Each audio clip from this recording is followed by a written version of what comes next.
इसका बरोबर है। सुनोगे तो बोलेंगे ना। आज भारतीय जनता पार्टी के जिले के उपाध्यक्ष के युवा मोर्चे के उपाध्यक्ष अर्जुन चौरसिया का राजनीतिक रूप से हत्या कर दिया गया है। उनके परिवार का ये फरियाद है कि उनकी जघन्य हत्या हुई है। कल ही तृणमूल सरकार के 1 साल हुआ है, उसके दूसरे ही दिन बंगाल में राजनीतिक हिंसा, राजनीतिक हत्या का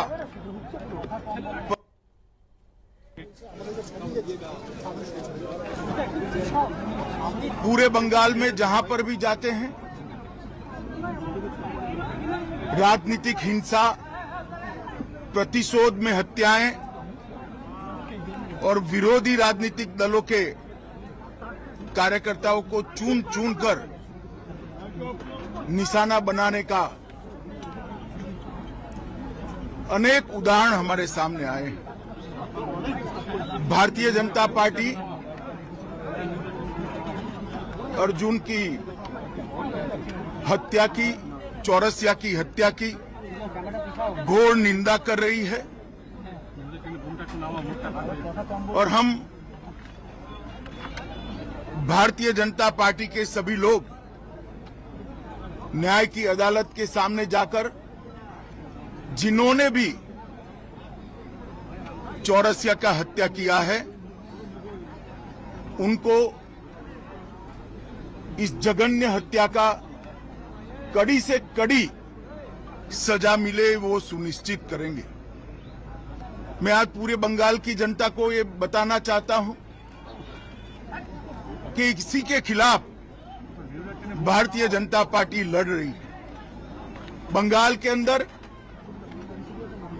विरोधियों की आवाज को कुचल देना, हिंसा और हत्याओं से डराने का प्रयास करना पहले कम्युनिस्ट शासन में और अब उससे बढ़ चढ़कर तृणमूल कांग्रेस के शासन में हुआ है। मैं पीड़ित परिवार से मिला हूं।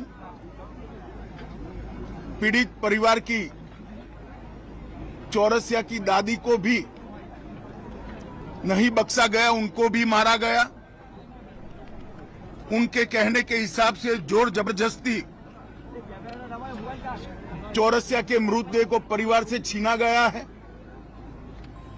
भारतीय जनता पार्टी के कार्यकर्ता अदालत के सामने गए हैं कि इसका वीडियोग्राफी के साथ पैनल पोस्टमार्टम हो और इसकी जांच सीबीआई को सौंपनी चाहिए। अनेक चुनाव के बाद अनेक हत्याओं का सिलसिला थमता नहीं है।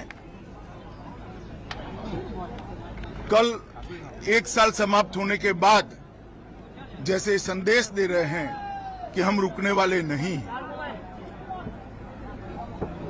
भारतीय जनता पार्टी हिंसा की राजनीति में ना विश्वास करती है, ना हिंसा की राजनीति से डरती है। हम कानून की अदालत में इतना सुनिश्चित करेंगे कि चौरसिया के हत्यारों को कड़ी से कड़ी सजा दे। जिन्होंने भी ये कांड किया है उन सबको अदालत के कटघरे में खड़े करेंगे। डर का माहौल पैदा करने के लिए स्वाभाविक रूप से डर का माहौल पैदा करने की साजिश भी है और प्रयास भी है। पहले ह्यूमन राइट कमीशन, अनुसूचित जाति के कमीशन और महिला आयोग ने इस बात को कोर्ट के सामने रखा था। शायद 1 साल के कम अंतराल में देश के किसी भी प्रांत में इतने ज्यादा केस सीबीआई को सुपुर्द नहीं किए होंगे जितना बंगाल सरकार से केस लेकर हाईकोर्ट ने सीबीआई को दिया है। यही बताता है कि कोर्ट को यहाँ की कानून और व्यवस्था और पुलिस पर भरोसा नहीं रहा।